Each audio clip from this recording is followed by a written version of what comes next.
You would not last a week on a real pirate ship. If you love sleep and calming history, like and subscribe. Tell me in the comments what time you are watching and where from. I read everyone. Now close your eyes. Let the wind shift around you. Let the waves carry you backward through time. Let the gentle creak of the ship, the rolling of the sea, and the hush of distant clouds guide you into the past. The year is 1702. You are not a captain, not a famous rogue, not the villain of some legend passed down in smoky taverns. You are just another sailor, another hand on the ropes, another name forgotten by morning. The ship you now call home is not a palace. It is a floating world of damp wood, frayed canvas, and hard bread. The crew is rough. The captain is quiet. The sea shows no kindness. There is no treasure map, no hidden chest, only salt and sweat and silence. Welcome aboard. This is what life was really like on a pirate ship, and soon you will understand why most men never lasted long. You awaken not from rest, but from exhaustion that has briefly paused. There is no pillow, no blanket, just rope and wood and a hammock strung between beams that creak in slow protest as the ship sways with the ocean. It is dim below deck. A single lantern sways at the far end, its flame pale and flickering. The air smells of mold, wet canvas, and human bodies, dozens of them, packed close together in a space that was never meant for comfort. You sleep beside men who do not speak, who groan in their sleep, who twitch with fever, or scratch at sores that never heal. Above you a muffled voice shouts. The deck creaks louder. Another day has begun. You swing your legs down and feel the wet planks under your bare feet, always wet. No matter how dry the day before might have been, the ship breathes dampness. It stores water in every crack. It leaves your clothes cold before you even step outside.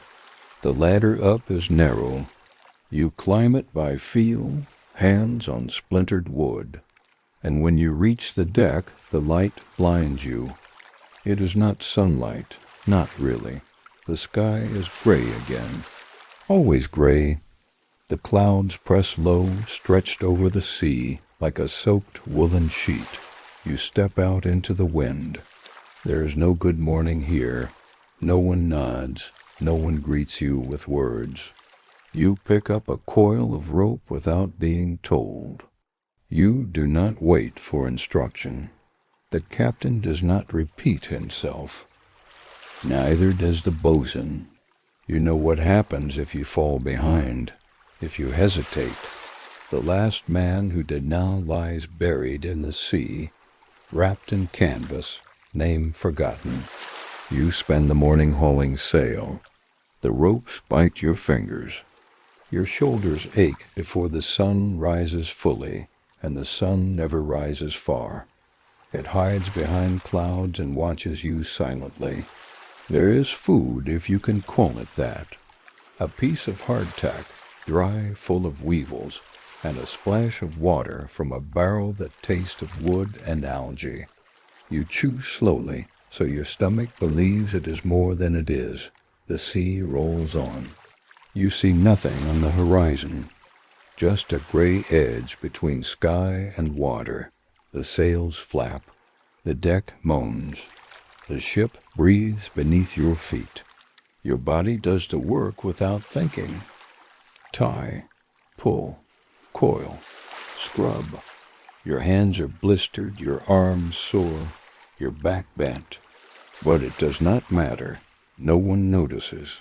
No one praises. No one helps. Time does not move here the way it does on land. There is no hour to look forward to, no moment of pause. The sea swallows the clock. By the time the sky begins to dim, You are not sure how many hours have passed, only that your body hurts, only that your throat is dry, only that the hammock below awaits with its damp rope and narrow sway. This was only your first full day. 6 more would break you, and the sea would not even remember your name. You descend the ladder into darkness again. This time the shadows feel heavier, as if they have waited all day for your return. The air hits you like a wet blanket, heavy with sweat, tar, and breath. It clings to your skin. It soaks into your shirt.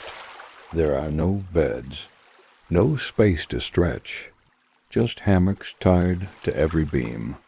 Some sway with bodies, others hang empty, a reminder that not every sailor wakes up each morning. You move carefully. Every step risks a toe stubborn on a barrel, a knee cracked against a chest, or worse, a tumble into the slop bucket no one wants to talk about. Your hammock is where you left it. Still wet from the morning, it has never dried. You sit in silence. Listen to the breathing. Listen to the shift of bodies, the coughs, the teeth grinding in sleep. The cook does not bring food below. He leaves a bucket of broth near the stairs, a weak soup made from salted meat boiled with root vegetables that have begun to sprout. You sip it from a tin cup. It is warm, which is more than most things on this ship. The floor below you creaks as the ship rocks, sometimes gently, sometimes violently.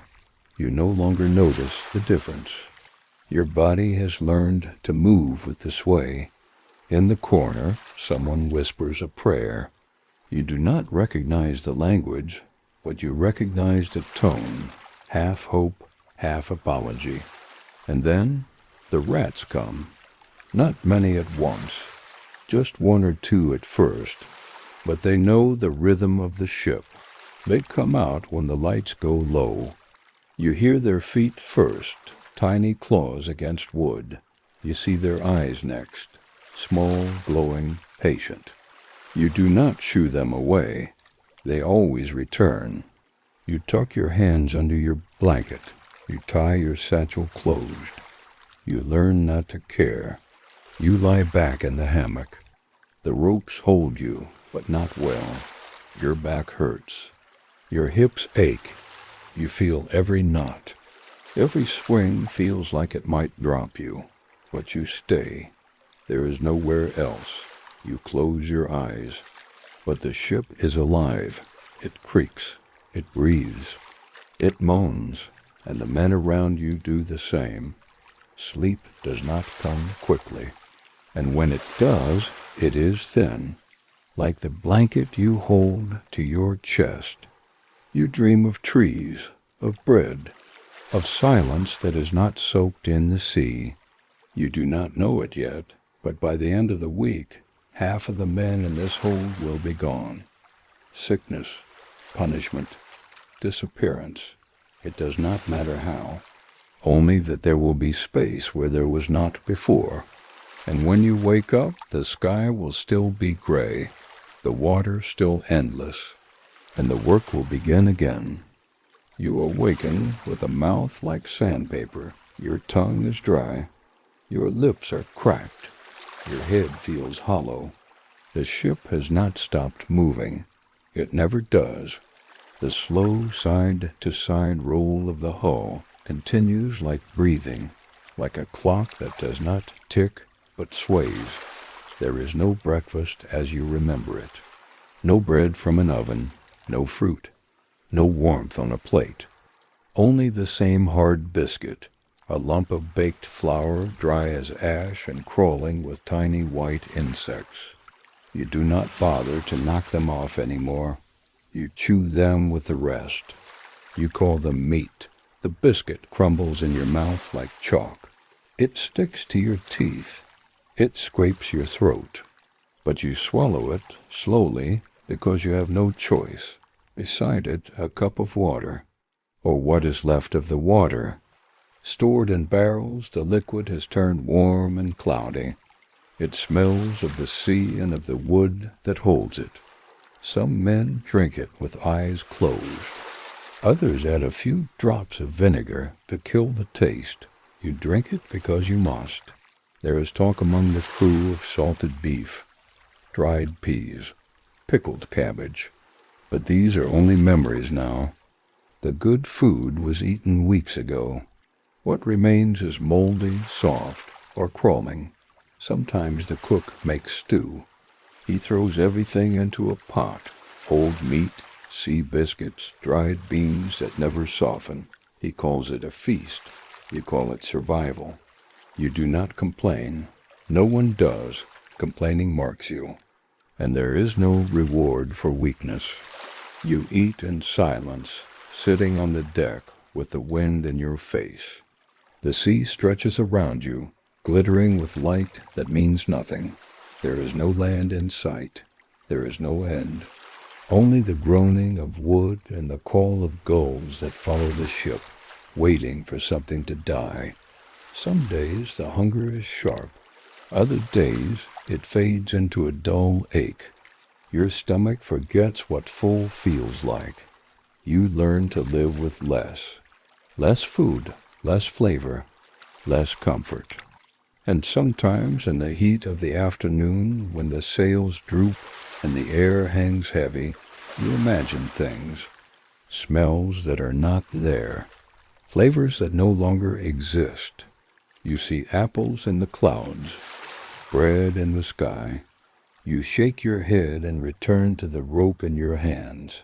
You must keep working, even as your body grows thin, even as your muscles strain, even as your mind begins to drift like sea foam. The sea is patient. It does not need to rush. It takes its toll slowly, one biscuit at a time, one sip at a time, until the only thing you taste anymore is salt.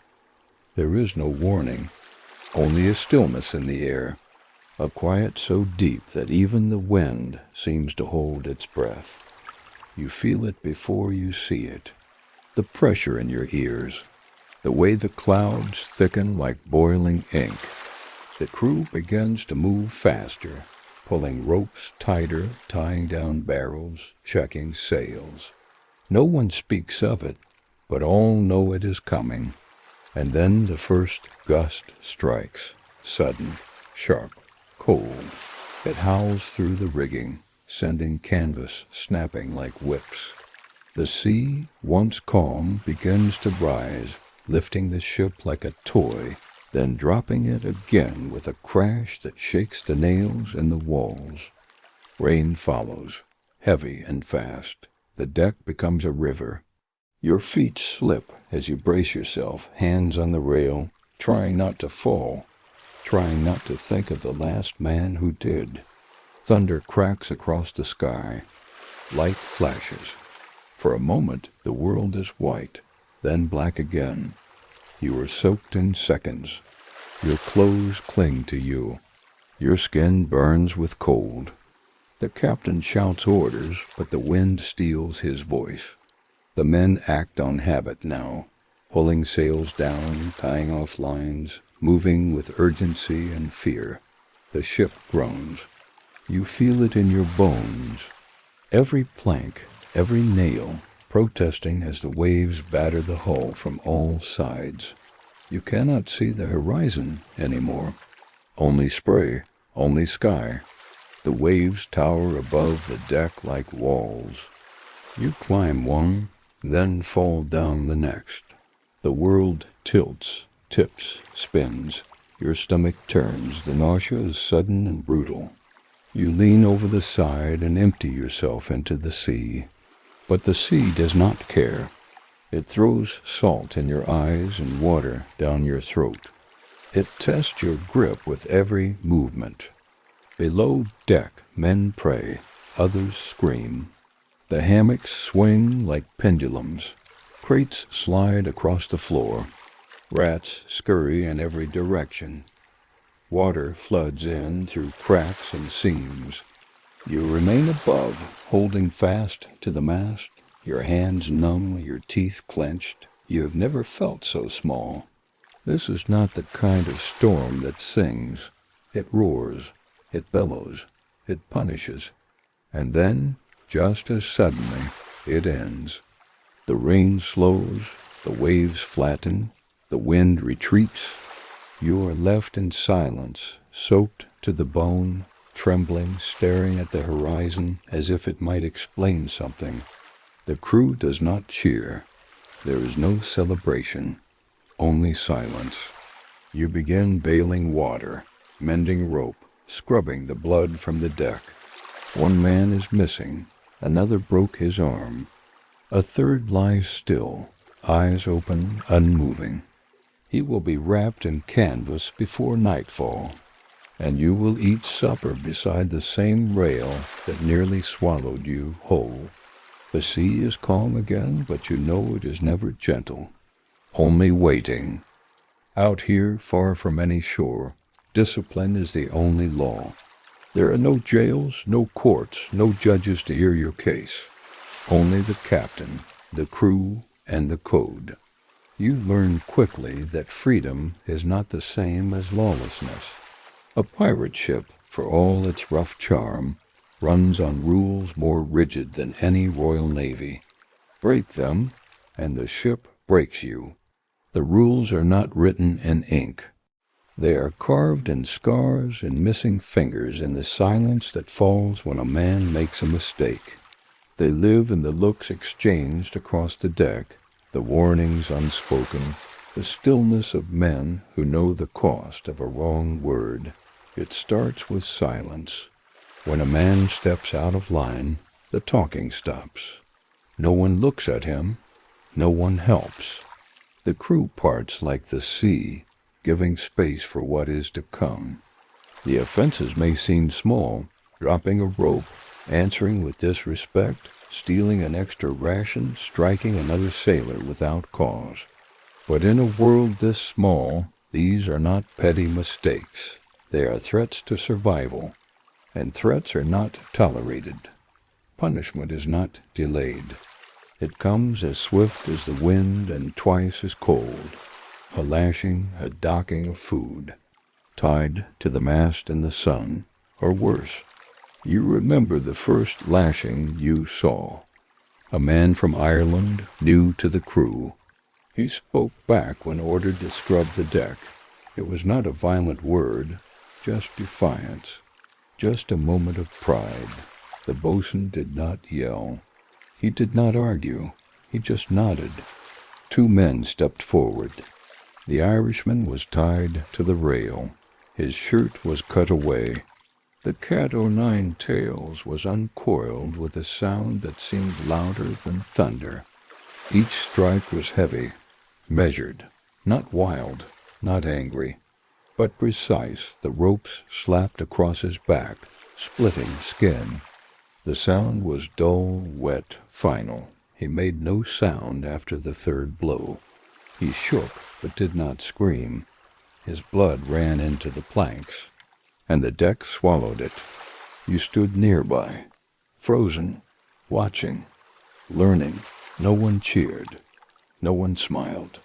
There is no joy in pain, only order. Afterward, he was cut loose, given no medicine, no kindness. He crawled to a barrel and stayed there until nightfall. The next day he worked like nothing had happened. He did not speak again, not once, not to anyone.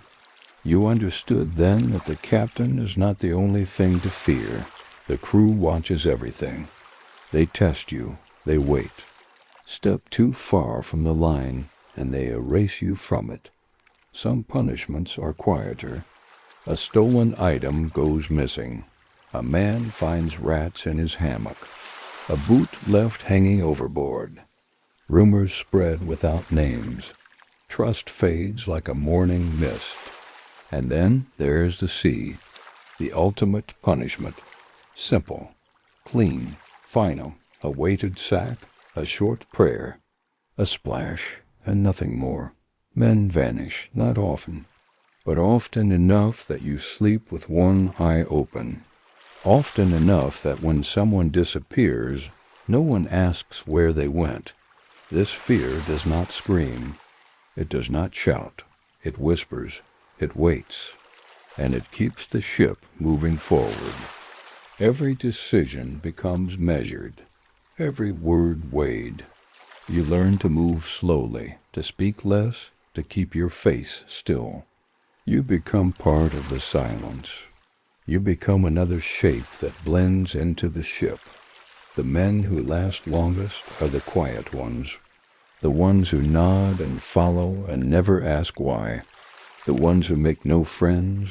The ones who carry no past. At night you hear the lashings in your dreams. Even if they were not for you, even if they were weeks ago, the sound returns, the gasp, the wet slap, the silence that follows. It gets inside you, deeper than bruises, deeper than fear. It becomes habit. It becomes nature. It becomes the only way to survive. You wonder sometimes how long you can walk this rope of silence without falling off. You count your words. You study faces. You avoid anger. You avoid jokes. You speak only when spoken to.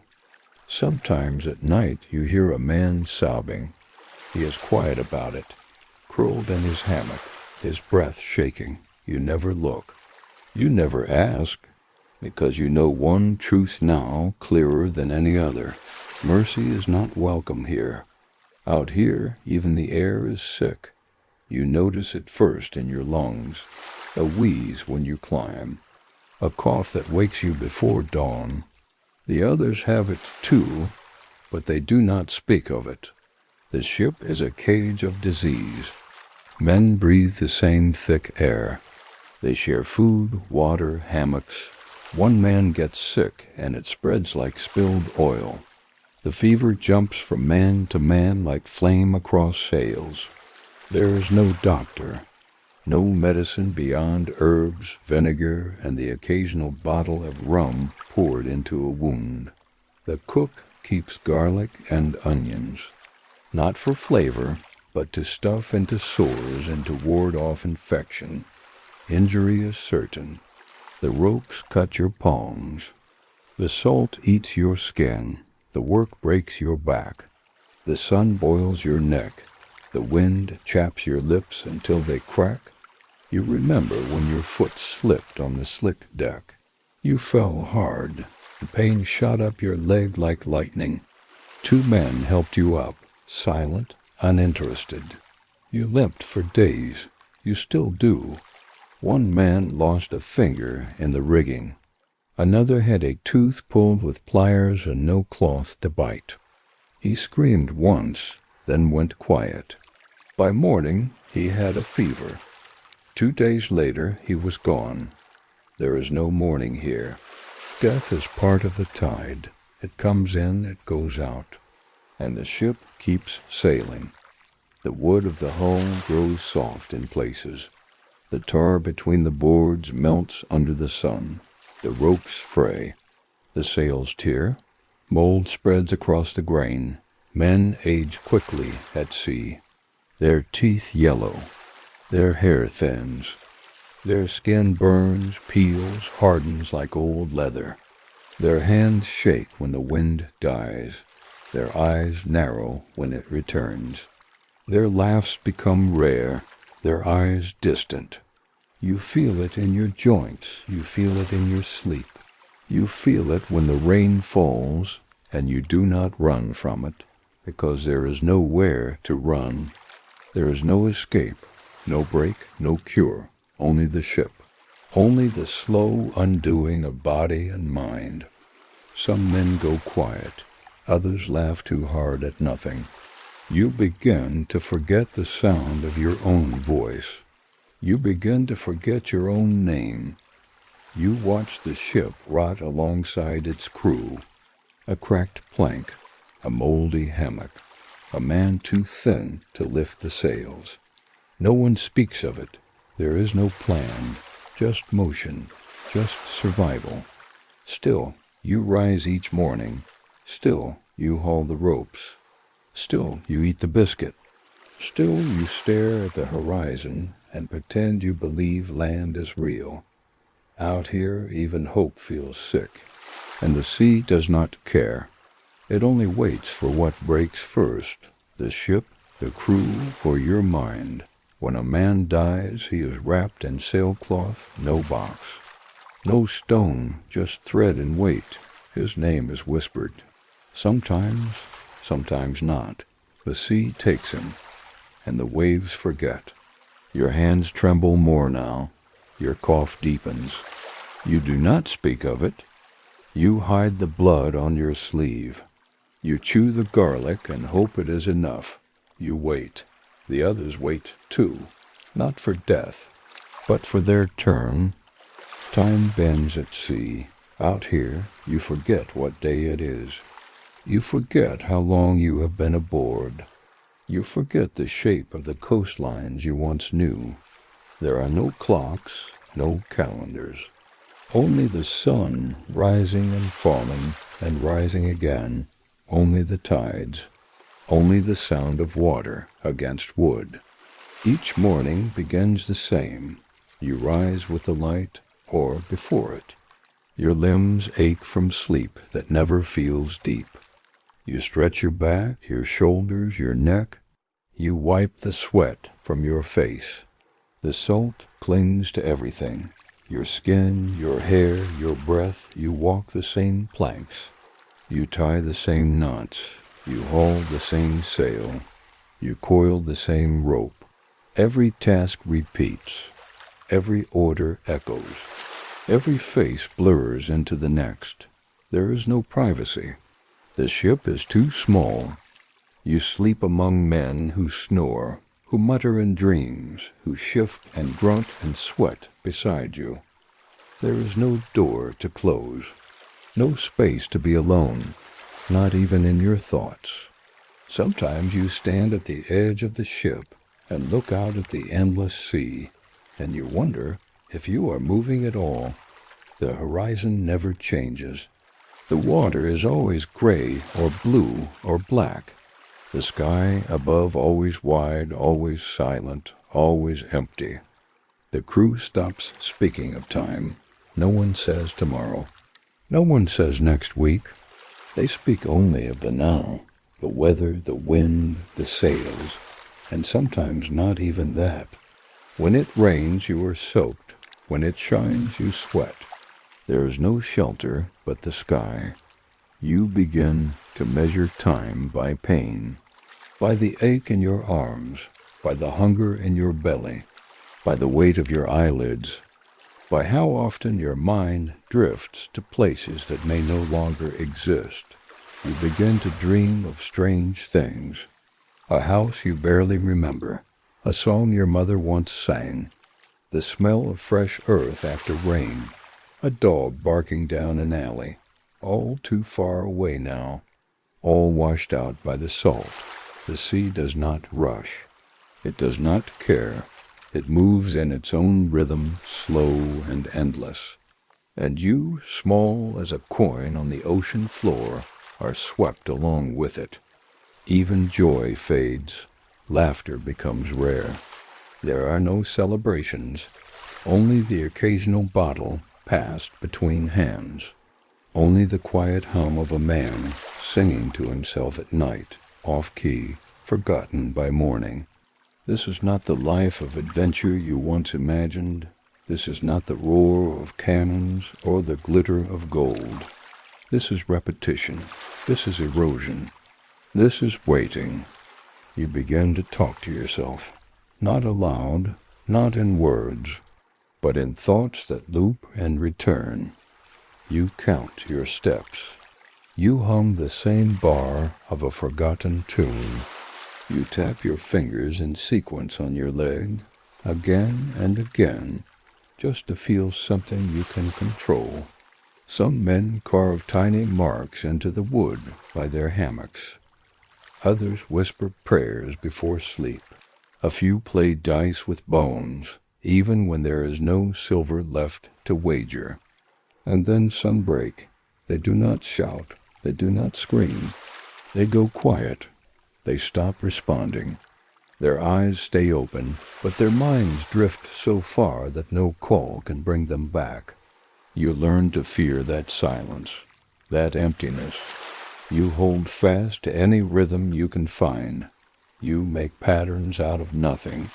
The sound of your footsteps, the swing of the lantern, the drip of water from the mast. Because if you lose the rhythm, the sea will take your mind. And if it takes your mind, the body soon follows. So you tie knots. You polish brass. You mend tears in the sail that do not need mending. You invent chores. You clean already clean wood. You scrape rust that will return the next day. And at night, beneath the stars, you whisper the names of towns and streets, of faces you barely recall. You whisper them like spells, as if speaking them will make them real again. And still the sea rolls on. There comes a point when you begin to doubt the land ever existed. When you start to believe that dirt is a story told to children, that trees are myths, that the sound of birds is something you only dreamed. You try to remember. You force your mind to conjure it. The curve of a hill, the creak of floorboards, the warmth of bread pulled from an oven. But the details grow soft. Your memory clouds, like the sky before a storm. Sometimes the older men speak of shore, of taverns, of women, of children they left behind. But even their voices sound unsure now, like they are reciting from a play they once knew but have long forgotten. You begin to crave strange things. Dirt under your fingernails, a tree to lean against, even the sound of footsteps on stone. You think often of quiet, real quiet, not the hush of the sea, but the silence of an empty room, a still, unmoving room. Your dreams are full of land, but not places, you know. Fields of grass you never walked, mountains you never climbed, streets that lead nowhere. All soaked in golden light, all warm, all unreachable. When birds appear, circling the mast, the men watch them for hours. When driftwood floats by, you stare at it like treasure. Even the scent of seaweed makes your throat tighten.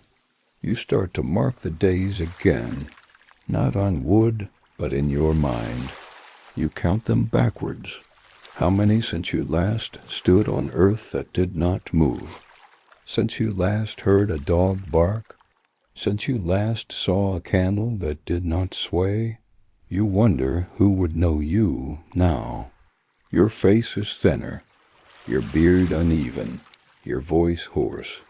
Would they turn away? Would they recognize you? And then the question comes. If you made it back to shore, what would you do? Would you return to the sea? Would you know how to live without it? Some men say they would never step on a ship again. Others say nothing. You do not answer, because you do not know. The sea takes pieces of you, not all at once, not violently, but slowly, silently, like a tide pulling sand, one grain at a time. So you keep working, you keep waiting, you keep hoping the next cloud will bring the smell of land. You keep staring at the horizon, because it is all you have left. You begin to invent memories, a garden that never existed, a sister who never lived, a river that ran through your childhood. They are soft things, gentle things. You hold them tight. You write poems in your mind. You tell yourself stories. You whisper conversations you never had, just to remember the shape of words.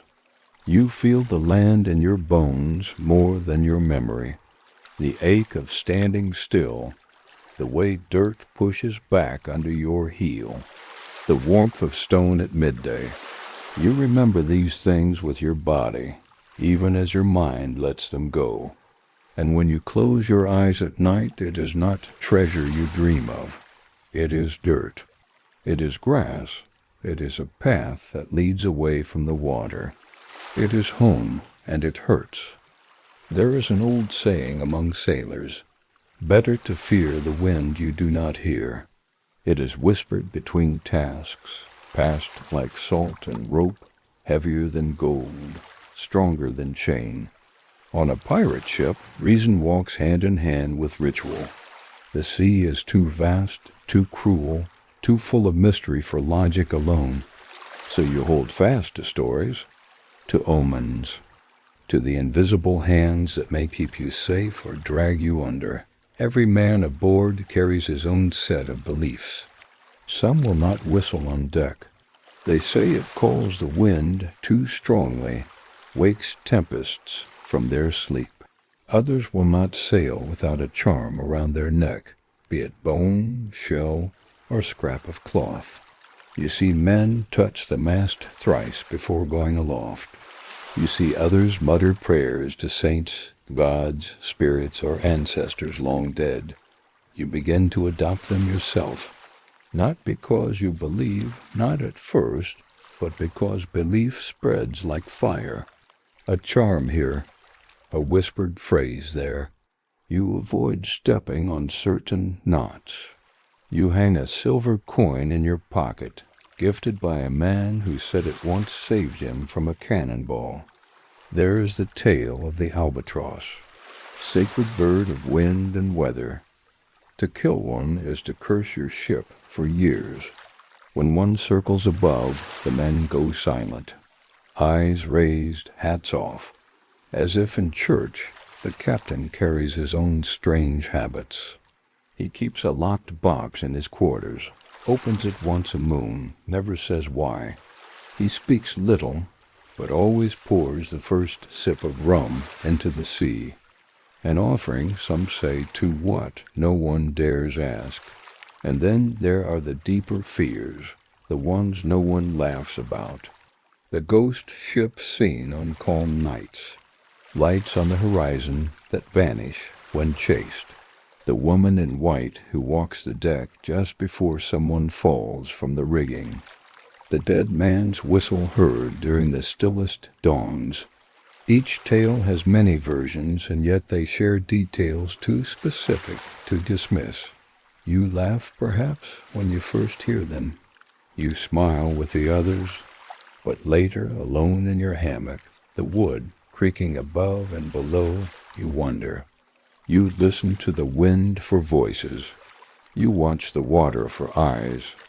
The sea does not care for reason. It swallows ships that prepare well. It spares fools. There is no pattern. So the men find comfort in patterns they make themselves. Every rope coiled a certain way. Every morning begun with the same boots first. Every coin turned in the palm 3 times before stored. The rituals are personal, but respected. Broken ones are rarely laughed at. You meet a man who has not spoken a word since a storm that took his brother.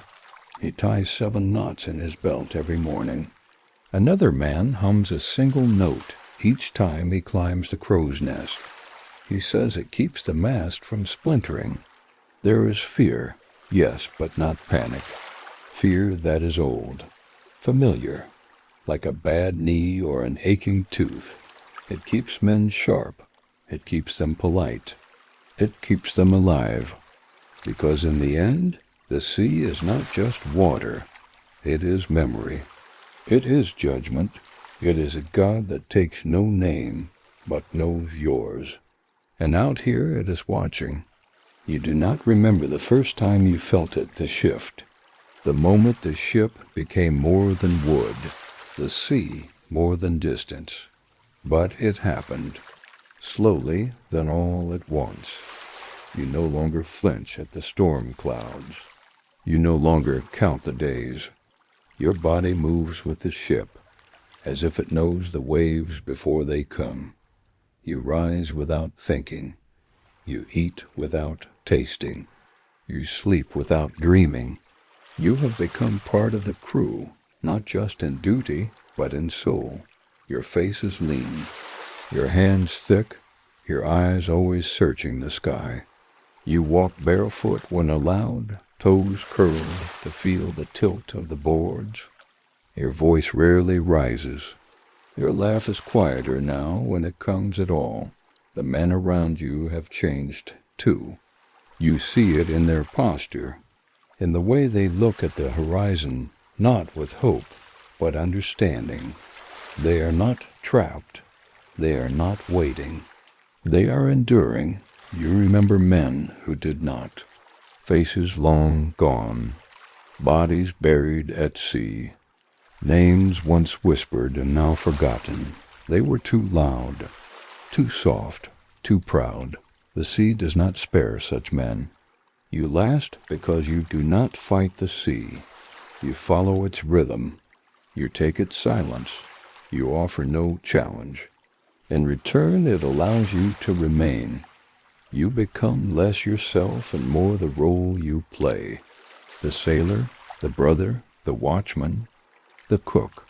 You could vanish tomorrow, and another would take your place. The ship would not mourn. The sea would not notice. And yet there is comfort in that, in being part of something larger, in being the wood, the rope, the sail, in letting go. Somewhere deep in your chest, the last pieces of land are still buried. A name, a smell, a street lamp in fog.